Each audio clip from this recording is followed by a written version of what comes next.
एक मिनिट दादा, भारताबद्दल तर तुम्ही काही बोलूच नका. आणि हो, इथं अशीच वेडी लोक असतात.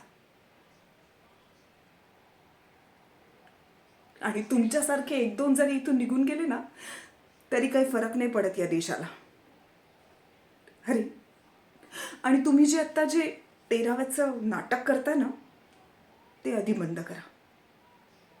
अरे, कारण कारण तुमचा बाप जेव्हा इथे खितपत पडला होता, तेव्हा त्याचं दुःख कोणालाच नव्हतं.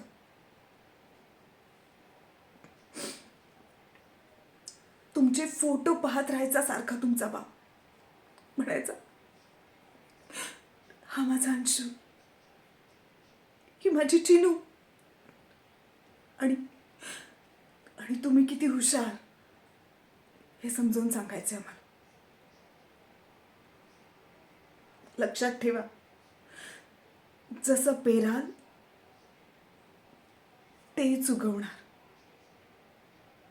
काय, कधी आणि केव्हा ते नियतीच ठरवेल. अरे, ज्या वडिलांच्या खांद्यावर तुम्ही कधी बसला होतात, आज त्यांच्यासाठी तुमचा खांदा अवेलेबल नाहीये. त्यांना मुखाग्नी देण्यासाठी तुमच्याकडे वेळ नाहीये.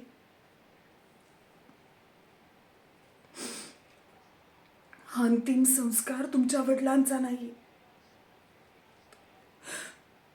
हा अंतिम संस्कार आहे माणुसकीचा. हा अंतिम संस्कार आहे नात्यांचा. आणि हो, ते 13वाचं जे थोटान तुम्ही सुरू केलं ना, ते प्लीज आधी बंद करा. शोभत नाही तुम्हाला.